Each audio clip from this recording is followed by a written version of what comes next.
नमस्कार, मैं कुसुम, आप देख रहे हैं खबर हर्पल न्यूज। अब रुक करते हैं आज की कुछ खास सुर्खियों की ओर। शहर के गोले के मंदिर थाना क्षेत्र में बुधवार की रात उस समय भारी सनसनी फैल गई जब दुकान बंद कर रहे सिकरवार 3D फर्नीचर कारोबारी के यहां अज्ञात लोगों ने फायरिंग कर दी। शहर के गोले के मंदिर थाना क्षेत्र में बुधवार की रात उस समय सनसनी फैल गई जब दुकान बंद कर रहे सिकरवार 3D फर्नीचर कारोबार के यहां अज्ञात लोगों ने फायरिंग कर दी।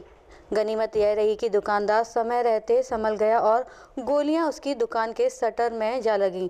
हमलावर व्हाइट कलर की स्कूटी से सवार होकर आए थे, ऐसा फरियादी का कहना है। दरअसल अमित सिकरवार उर्फ चैली नारायण विहार कॉलोनी कृषि उपज मंडी रोड पर फर्नीचर के साथ ही चैलीवल्ली का कारोबार करते हैं। कुछ समय पहले रामकिशोर तोमर और पिंटू बदावर उसके पास आए थे और 9,000 रुपये देकर घर के गेट तैयार करने को कह के गए थे। फरियादी अमित सिकरवार का कहना है कि यह लोग पहले ही उससे 38,000 रुपये का सामान खरीद चुके हैं, लेकिन सिर्फ 9,000 रुपये ही उसके पास आए हैं। फरियादी अमित सिकरवार का कहना है कि यह लोग उधारी में फर्नीचर का सामान खरीदना चाह रहे थे, लेकिन उसने एक बार धोखा खा लिया है और बिना पैसे के काम करने से उसने मना कर दिया था।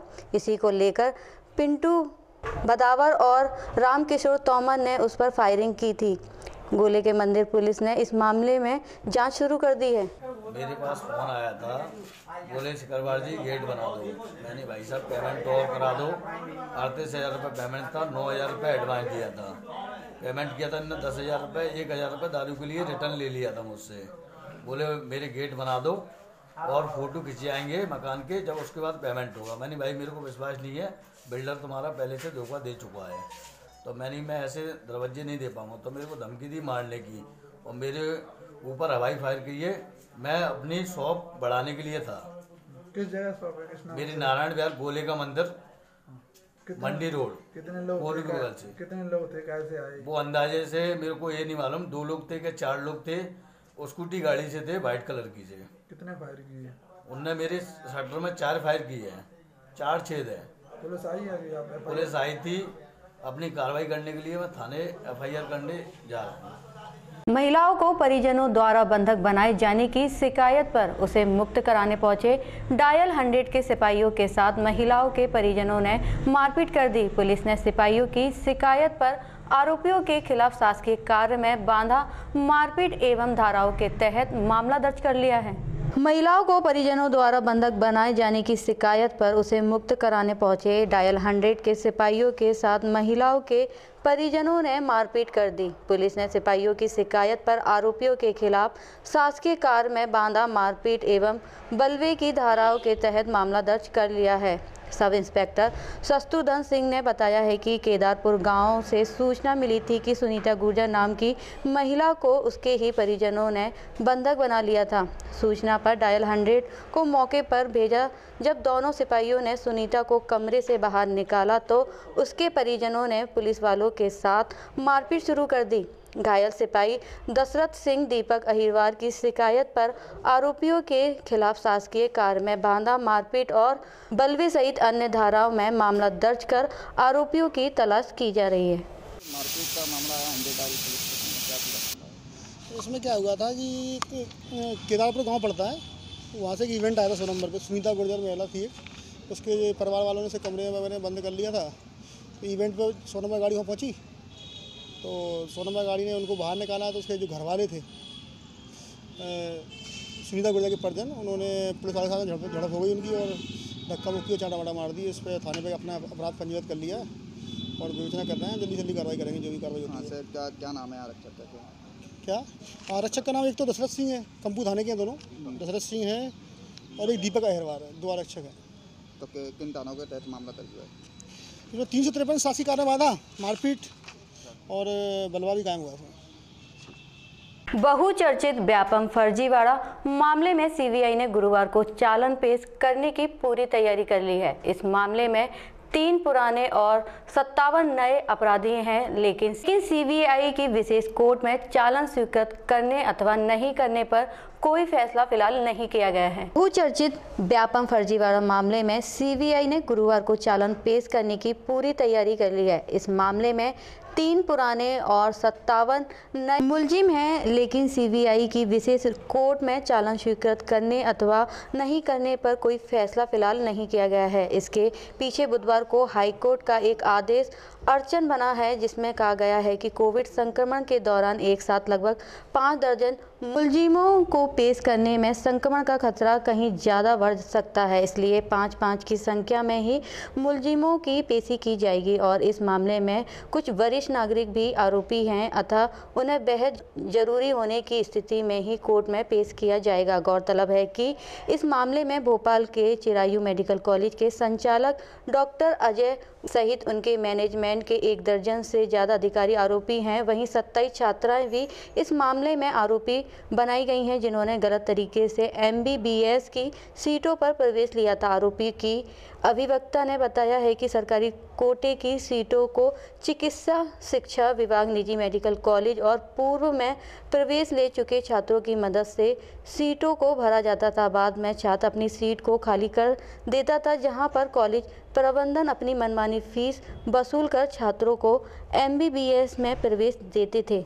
इसमें चिकित्सा शिक्षा विभाग और कॉलेज प्रबंधन की मिलीभगत से इस स्कैम को अंजाम दिया जाता था। फिलहाल सीबीआई की विशेष कोर्ट ADG सुरेंद्र श्रीवास्तव के यहाँ चालान की कॉपी पेश कर दी गई है। अब कोर्ट को फैसला लेना है कि हाईकोर्ट के नए डायरेक्शन के परिप्रेक्ष्य में वे किस तरह से इस चालान की कार्रवाई को अंजाम देते हैं। जो हाईकोर्ट ने इसमें क्या आदेश दिया है? जो इसमें माननीय उच्च न्यायालय ने कल के दिनांक पे एक ऑर्डर पास किया है कि ये पेंडेमिक की वजह से 60 लोगों को इकट्ठा कोर्ट में नहीं बुलाना चाहिए। इसके लिए उन्होंने 3 डायरेक्शंस दिए हैं। 3 डायरेक्शंस में पहला तो ये है कि जो उसमें कोर्ट में अगर चालान पेश होता भी है तो उसमें 5-5 लोगों को करके ही बुलाया जाए कि उस पर्सन, उससे ज़्यादा को इंसिस्ट ना किया जाए कोर्ट में अपीयर होने के लिए। सेकंड जो उन्होंने डायरेक्शन दिया वो ये था कि ये डिस्क्रिशन होगा कोर्ट का कि उनको किन 5 लोगों को उसमें बुलाना है। और थर्ड ये दिया उन्होंने कि जो सीनियर सिटीजन्स हैं उनके लिए जब तक रीज़नेबल ऑर्डर ना हो तब तक उनको, या रीज़न बहुत इंपॉर्टेंट ना हो तब तक उनको कोर्ट में ना बुलाया जाए, क्योंकि ये पेंडेमिक की वजह से उनको कुछ भी हो सकता है। और यही कहीं ना कहीं उच्च न्यायालय ने, क्योंकि जो अपीयर हुए थे वो 70 ईयर्स के थे, तो कहीं ना कहीं ये है कि अभी चल रहा है, तो उनका कहना था कि इनको अभी प्रेजेंट ना किया जाए। तो यही 3 माननीय उच्च न्यायालय ने अभी कंडीशंस दी हैं। सीबीआई ने कोर्ट में चालान जो पेश किया है, हाँ, तो उसमें क्या एलिगेशन लगाए हैं इन लोगों को? उसमें एलिगेशन जैसे मैंने बताया, उसमें 3 तरह के मुलजिम रखे हैं उन्होंने। होता क्या था कि जो गवर्नमेंट सीट होती थी चिरायू मेडिकल कॉलेज में, तो 63 मेडिकल इसमें सीट्स होती थी गवर्नमेंट की। तो हुआ किया गया जाता था उसमें, वो स्टूडेंट्स जो पहले से किसी कॉलेज में पढ़ रहे हैं उनसे कहा जाता था कि आप एग्ज़ाम दें। वो एग्ज़ाम देते थे, पास करते थे, और फिर काउंसलिंग में उसमें जाके वो वहाँ से उठाते थे जो गवर्नमेंट सीट होती थी 63 सीट्स। उसके बाद उनको ये बोला जाता था जो लास्ट डे काउंसलिंग होगी उसको आप अपनी सीट छोड़ दीजिएगा। तो वो अपनी लास्ट डेट पर सीट छोड़ते थे। छोड़ने के कारण होता ये था कि वो सीट हो जाती थी वेकेट। फिर उसके बाद वो डिस्क्रिशन होता था कॉलेज का कि उनको वो सीट में किसको भी भर सकते हैं, जिसमें से वो कॉलेज अपने हिसाब से भर लेता था अपनी मनचाही फीस लेकर। तो उसी चीज़ का ये पूरा स्कैम था कि वो सीट्स जो गवर्नमेंट सीट होनी चाहिए थी, जिसकी फ़ीस कम होनी चाहिए थी, उसको वो खाली करवाते थे और खाली करवा के अपने मनचाही फीस पे वो उसको भरते थे। ये टोटल स्कैम है ये पूरा। जी। तो आज क्या लग रहा है जी, चालान पेश हो पाएगा सीबीआई? अभी कोर्ट उसमें विचार कर रही है कि उसको ले कि नहीं ले, या उसमें किस तरह से अपन 5, क्योंकि उसमें जैसे माननीय उच्च न्यायालय के डायरेक्शंस हैं कि 5 ही मुलजिम बुलाने चाहिए, तो वो किस हिसाब से बुलाया जाता है उसके लिए अभी डिसाइड कर रहे हैं। अच्छा। तो अभी देखें लंच के बाद फिर लगेगा वो क्या डिसाइड करते हैं, उस हिसाब से आगे चलेगा। अच्छा, अभी कुछ चालान की कॉपी आपको मिली है? नहीं, अभी चालान की कॉपी किसी को भी नहीं दी गई है, क्योंकि जब उपस्थित करेंगे उसके बाद जो मुलजिम उपस्थित होते जाएंगे उनको प्रति दी जाएगी। अभी फ़िलहाल प्रस्तुत नहीं हुई। इटावा से 15 किलोमीटर की दूरी पर स्थित अनुप्रेक्षा तीर्थ जैतपुरा उदी मोड़ में 26 जनवरी को मेडिटेशन गुरु मुनि श्री 108 भैया संत सागर महाराज जी के सत्संग के सानिध्य एवं प्रेरणा से भव्य भूमि पूजन और शिलान्यास प्रातः 10 बजे होगा। इटावा से 15 किलोमीटर की दूरी स्थित अनुप्रेक्षा तीर्थ जैतपुरा उदी मोड़ में 26 जनवरी को मेडिटेशन गुरु मुनि श्री 108 भैया संत सागर महाराज जी के सत्संग के सानिध्य एवं प्रेरणा से भव्य भूमि पूजन और शिलान्यास प्रातः 10 बजे से होगा। एंटी माफिया अभियान के अंतर्गत स्मैक तस्करों के गहने वाली सड़क स्थित मकानों को प्रशासन ने धराशायी कर दिया। इससे पहले भी इन बदमाशों के मकानों को तोड़ा गया था।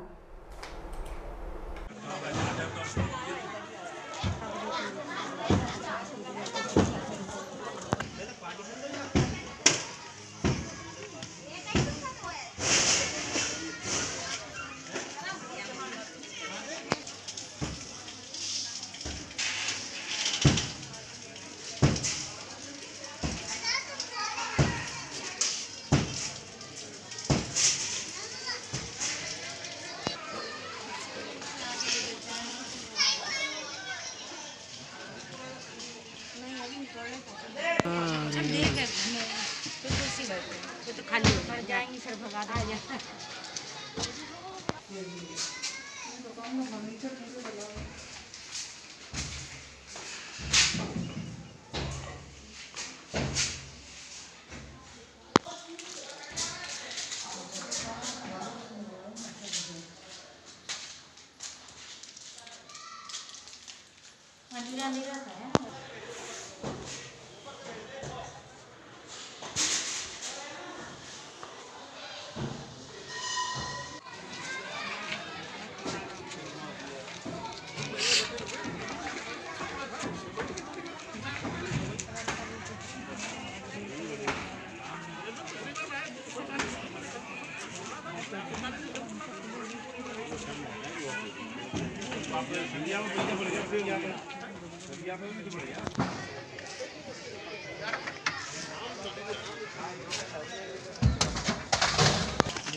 मामला को चलाना को बाग पूछ गाना चाहिए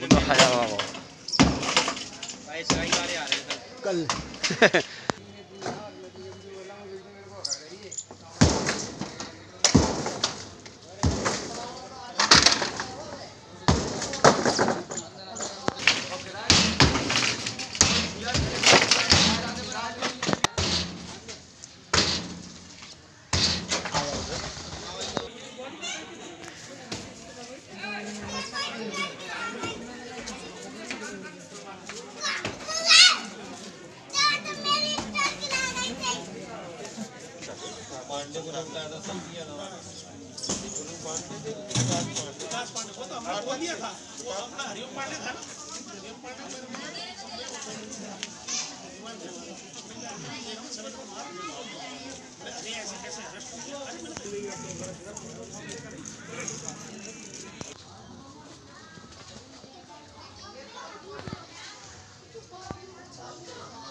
शासकीय भूमि में अतिक्रमण है तो उसको तोड़ा जा रहा है।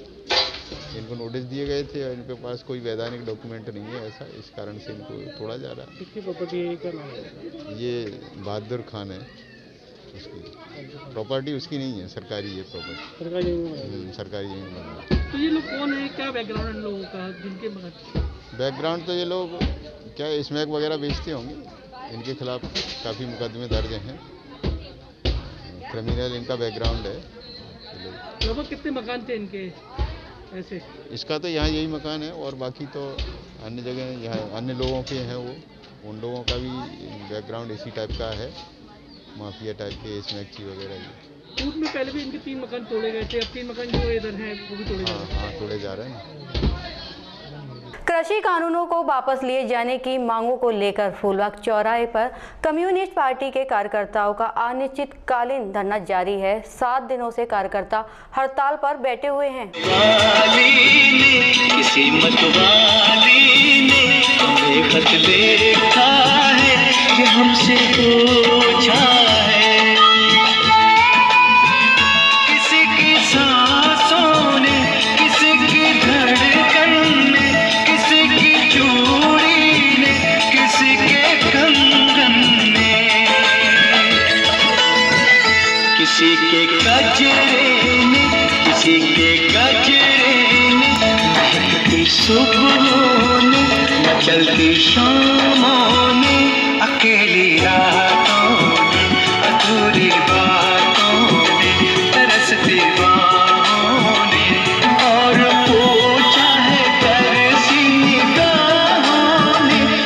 घर कब आओगे, कि घर कब आओगे, लिखो कब आओगे, कि तुम बिन ये दिल सुना सुना है। सजे से आते हैं हमें तड़पाते हैं, चिट्ठी आती है वो पूछे जाती है कि घर कब आओगे, कि घर कब आओगे, लिखो कब आओगे, कि तुम बिन ये घर सुना सुना है।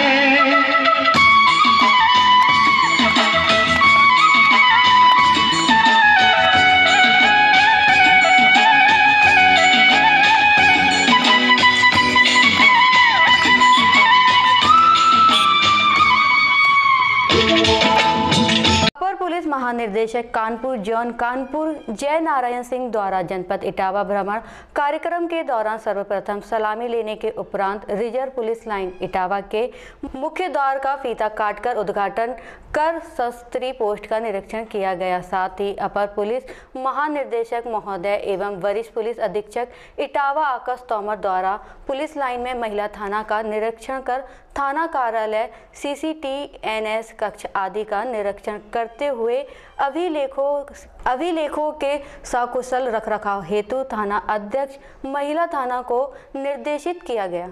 अपर पुलिस महानिदेशक कानपुर जोन कानपुर श्री जय नारायण सिंह द्वारा जनपद इटावा भ्रमण कार्यक्रम के दौरान सर्वप्रथम सलामी लेने के उपरांत रिजर्व पुलिस लाइन इटावा के मुख्य द्वार का फीता काटकर उद्घाटन कर संतरी पोस्ट का निरीक्षण किया गया। साथ ही अपर पुलिस महानिदेशक महोदय एवं वरिष्ठ पुलिस अधीक्षक इटावा आकाश तोमर द्वारा पुलिस लाइन में महिला थाने का निरीक्षण कर थाना कार्यालय CCTNS कक्ष आदि का निरीक्षण करते हुए अभिलेखों के सकुशल रखरखाव हेतु थाना अध्यक्ष महिला थाना को निर्देशित किया गया। इसके साथ अपर पुलिस महानिदेशक महोदय द्वारा पुलिस अस्पताल में कोविड-19 के दिशा निर्देशन के पालन के संबंध में जानकारी करते हुए रेडियो शाखा का निरीक्षण, आरक्षकों के प्रशिक्षण के संबंध में पूछताछ, पुलिस कर्मियों के प्रशिक्षण हेतु पुलिस लाइन में नवनिर्मित जिला प्रशिक्षण इकाई DTU का उद्घाटन के उपरांत समस्त राजपत्रिका अधिकारियों के साथ बैठक कर पुलिस लाइन में नवनिर्मित बैडमिंटन कोर्ट का निरीक्षण भी किया गया था। इस अवसर पर अपर पुलिस अधीक्षक नगर, अपर पुलिस अधीक्षक ग्रामीण, अपर पुलिस अधीक्षक अपर एवं समस्त क्षेत्र अधिकारी एवं अन्य अधिकारी कर्मचारी उपस्थित रहे। इसके उपरांत अपर पुलिस महानिदेशक महोदय द्वारा जनपद के पत्रकार बंधुओं के साथ पत्रकार वार्ता आयोजित की गई। इसके साथ ही अपर पुलिस महानिदेशक महोदय द्वारा जनपद में विगत में थाना सिविल लाइन क्षेत्र में जियो सर्वर रूम में हुई लूट की घटना का अनावरण करने वाली पुलिस टीम को नगद पुरस्कार देकर पुरस्कृत करते हुए पुलिस टीम का उत्साहवर्धन किया गया।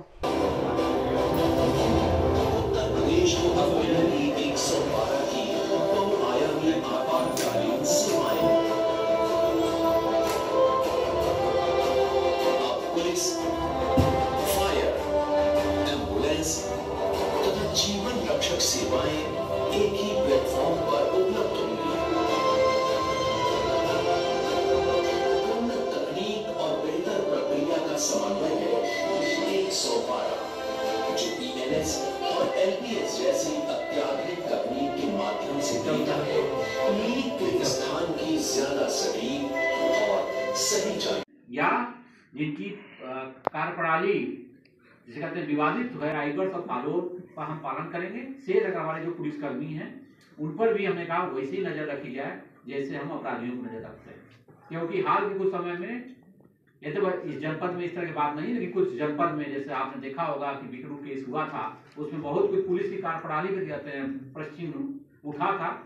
तो इस तरह हम पुलिसकर्मियों के भी ऊपर। ग्वालियर व्यापार मेला व्यापारी संघ के बैनर तले कई व्यापारियों में गुरुवार को मेला प्राधिकरण कार्यालय के बाहर धरना प्रदर्शन किया।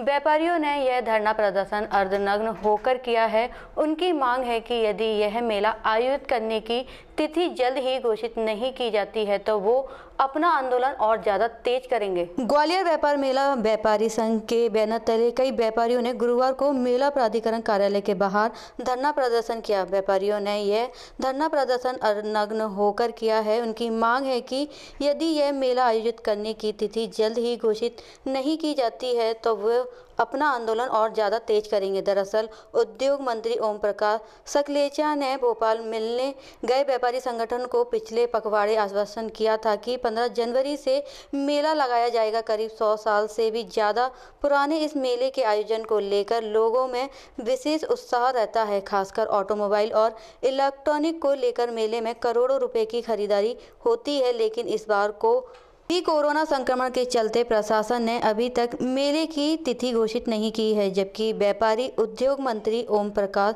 सकलेचा, केंद्रीय मंत्री नरेंद्र सिंह तोमर और पूर्व केंद्रीय मंत्री एवं सांसद ज्योतिरादित्य सिंधिया से मिलकर अपनी मांग के संबंध में गुहार लगा चुके हैं। हर बार उन्हें आश्वासन के अलावा कुछ नहीं मिला है। व्यापारियों का यह भी कहना है कि जब विदिशा मेले को अनुमति मिल चुकी है और शिल्प मेले की तिथि घोषित की जा चुकी है तो ग्वालियर व्यापार मेले को क्यों अधर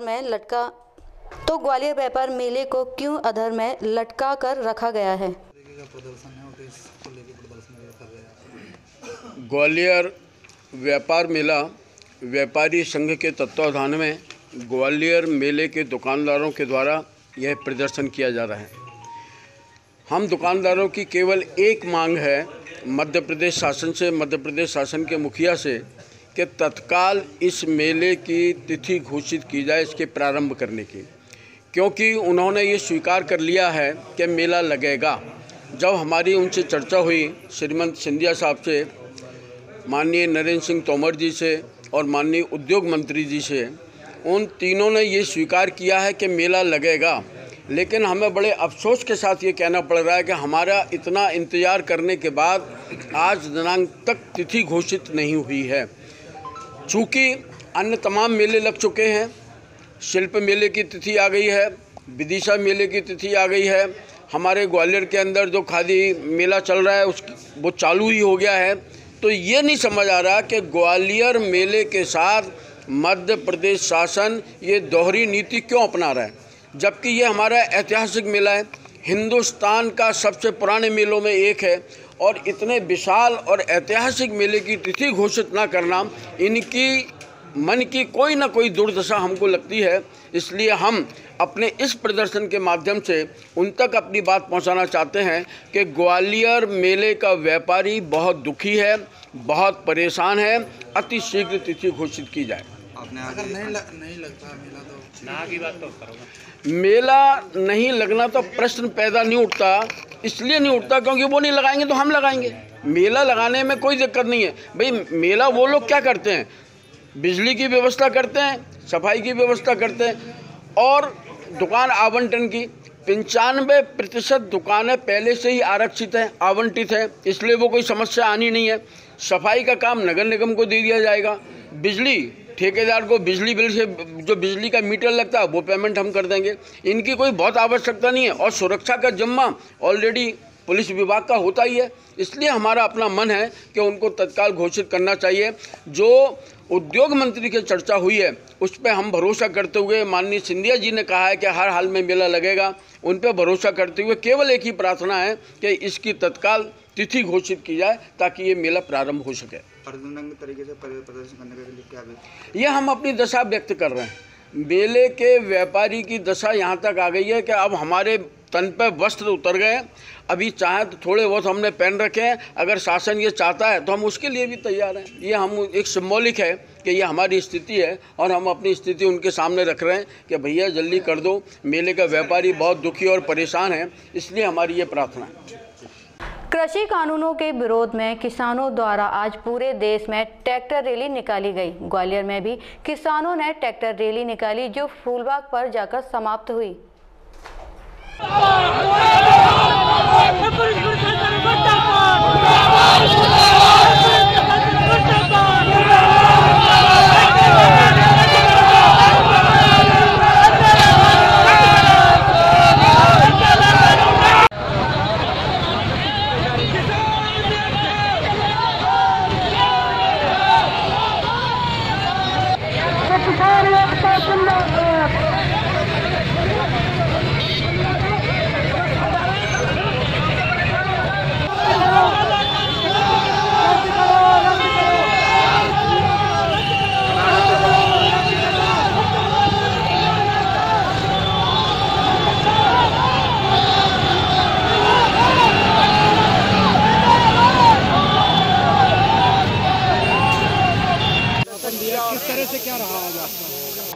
बस रैली निकाली है सब किसानों ने मिलके कि ये काले कानून हैं, ये मोदी वापस करे।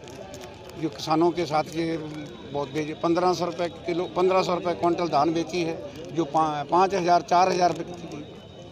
ये अडानी और वानी को दे रहा है खरीद के, वही चावल 400 रुपये किलो बिकेगा। आज आपने यहाँ क्या किया है, किस तरह का ज्ञापन किसानों की तरफ से ज्ञापन दिया है। रैली भी निकाली रैली भी कहाँ तक निकाली? पुरानी चौनी से लेके और फूलबाग तक। ग्वालियर में आज किसान बंधुओं के द्वारा एक ज्ञापन दिया गया है माननीय राष्ट्रपति जी के नाम से। तो इनकी जो ज्ञापन है उसकी बातें हैं उसको राष्ट्रपति जी तक पहुंचा दी जाएंगी और प्रशासन इंश्योर करेगा कि वहां तक पहुंच जाए। कितने लोग आए हैं सर लगभग? ऐसा लगता है मुझे लगता है 300-400 लोग हैं यहाँ पे और ट्रैक्टर ट्रॉली में ये लोग आए थे और इनकी जो ज्ञापन का है उसको ले लिया प्रशासन ने। और मुझे बड़ी खुशी है कि इनका जो आंदोलन बड़ा शांतिपूर्ण से रहा और पुलिस प्रशासन से मिलकर उन्होंने यहीं पे अपना जो कार्यक्रम है समाप्त किया है। तो ये भी देखा गया इनके द्वारा कि यहाँ पे ग्वालियर की जनता को परेशानी ना हो, तो यहीं पे शांतिपूर्ण से ज्ञापन दिया। पूर्ण शांतिपूर्ण रहा। जी जी, धन्यवाद। अब होगी आपसे अगली बुलेटिन में मुलाकात, तब तक के लिए देखते रहिए खबर हर पल न्यूज।